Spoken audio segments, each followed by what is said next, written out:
कैसा हो, फुलटन मुखिया जैसा हो, हमारा मुखिया कैसा हो, फुलटन मुखिया जैसा हो। फुलटन मुखिया जिंदाबाद। जिंदाबाद जिंदाबाद। फुलटन मुखिया के विपक्ष में कोई खड़ा नहीं हो रहा है। ऐसा चलता रहा तो फिर से मुखिया के चुनाव जीत जाएगा। मेरे रहता ऐसा कभी नहीं होगा। चलो तुम। प्रणाम चाची, आपकी नई पतोहिया मान रही है ना? इस बार अपने बेटा को आशीर्वाद दीजिए, पक्का आपका कॉलोनी पास करा देंगे। पिछली बार यही बात बोलकर वोट ले लिए, लेकिन 2 बार फोटो खिंचवाए, लेकिन एक भी बार कॉलोनी पास नहीं हुआ। आए वोट मांगने तो सास पतों में झगड़ा लगाने के लिए, भागना तो मारेंगे नहीं तो चप्पल से कपार फट जाएगा।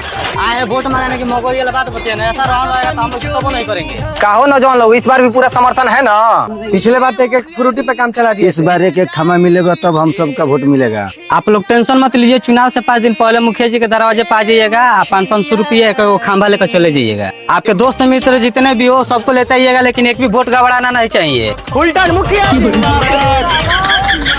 फुलटन मुखिया जिंदाबाद। भैया जी एक बहुत बुरी खबर है। क्या हुआ?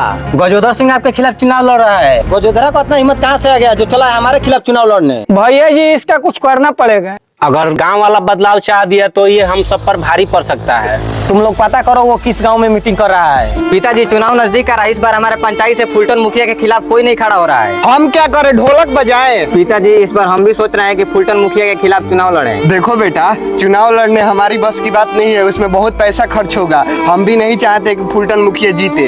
नेता बाद में बनना, पहले घर का टूटा हुआ दरवाजा तो लगा लो। बेटा चुनाव में बहुत पैसा उड़ता है, इस सब राजनीति के चक्कर में मत पड़ो। हम भी उड़ाएंगे और जरूरत पड़ने पर अपने आप को बेच देंगे, लेकिन इस बार चुनाव जरूर लड़ेंगे। गाँव में बदलाव लाना है, फुलटन का खेल पुराना है। प्रणाम बाबा, इस बार हम भी अपने पंचायत से मुखिया का चुनाव लड़ रहे हैं। खुश रहो बेटा, लेकिन चुनाव जीतने के बाद 5 साल गैप मत हो जाना। बाबा हम वोट के समय ही नहीं, हर समय आप लोग के साथ ही गांव में रहेंगे। कहो नौजवान लोग, इस बार विदारुए मुर्गा पे वोट देना है या गांव में रोजगार भी चाहिए? भैया रोजगार तो चाहिए, लेकिन चुनाव में बिना पार्टी का वोट कैसे देंगे? पार्टी एक रात के लिए ही होता है, लेकिन रोजगार जिंदगी भर काम आएगा। आप लोग नौजवान हैं, आज के बारे में मत सोचिए, अपने गांव और अपने भविष्य के बारे में सोचिए। इसलिए हम कह रहे हैं इस बार सोच समझ के वोट दीजिए। पंचायत का हालात सुधारने के लिए हम फुलटन मुखिया के खिलाफ चुनाव लड़ना चाहते हैं। क्या आप सभी हमारा साथ देंगे? फुलटन मुखिया विकास के नाम पर 5 साल में कुछ नहीं किए हैं। मेरे भाई सबसे पूछ लीजिए, गांव के सब नागरिक खड़े हैं, ये सब लड़के खड़े हैं, पूछ लीजिए कब भाई काम किए हैं? फुलटन मुखिया 5 साल में नहीं कर पाए वो काम हम 2 साल में करके दिखाएंगे। एक बार हम पे भरोसा करके देखिए।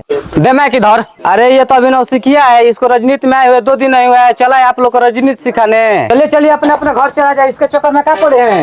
जब तक सूरज चांद रहेगा फुलटन मुखिया का नाम रहेगा। क्या कर रहा है तुम लोग? अच्छा से काम करो। भैया जी गजोधरा गांव में जाकर मीटिंग करना शुरू कर दिया है, और आप टेंशन मत लीजिए, गजोधरा के खिलाफ गांव वालों को भड़का दिए हैं। भैया जी आप बोलिए ना, उसको गोली से जाकर के भूल जाते हैं। नहीं ऐसा कुछ नहीं करना है, चुनाव का समय है और कुछ भी उसको होता है तो पूरा आरोप हम पर आएगा।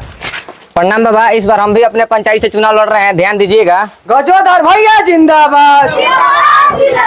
प्रणाम चाची, इस बार भी ध्यान देना है। भैया जी सामने से गजोधरा आ रहा है।